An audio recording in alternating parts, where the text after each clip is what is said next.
अस्सलाम वालेकुम। तो टमाटर बहुत सस्ते हैं, इसलिए टमाटर कैसे डी में स्टोर किए जाते हैं। आधा किलो हमने लिए टमाटर, आधा किलो लिए प्याज, एक मग्गा हमने डाल दिया पानी इसके अंदर, फ्लॉन ऑन कर दिया है। पानी हमारा हो चुका है खुश्क, अच्छे से गल चुके हैं। अब हम छिलका उतार लेंगे टमाटरों का ठंडे होकर।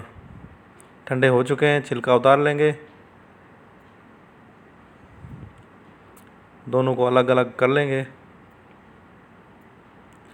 चाहे आप कढ़ाई बनानी हो, कौरमा बनाना हो, तो बहुत ही आसान है। आपके टमाटर पेस्ट मिलेंगे, महीने के लिए रख लें, 2 महीनों के लिए रख लें, ख़राब नहीं हो सकते बिल्कुल। तो अब टमाटरों को हमने प्याज़ों से अलग कर लिया है। अब हम इसे ग्राइंडर कर लेंगे टमाटर को। आप ग्राइंडर ना भी करें, इस तरह डी कर दें तो चल जाएंगे। हम ग्राइंडर करके रख देंगे ताकि इस्तेमाल में आसानी हो।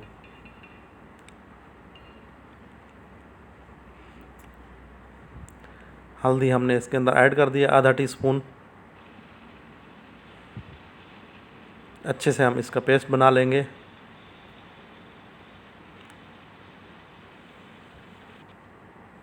एक डब्बे में हम इसे डाल देंगे ताकि डी करने में आसानी रह जाए।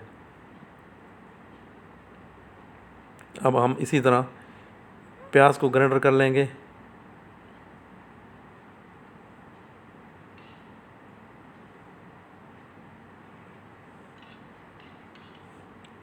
प्याज भी इसी तरह ग्राइंडर कर लेंगे।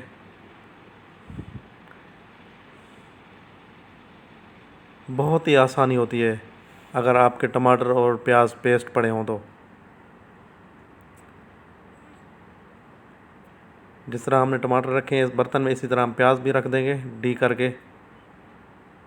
तो आपके किसी टाइम भी मेहमान आ सकते हैं, किसी टाइम इस्तेमाल किया जाता है, तो बहुत आसान होता है।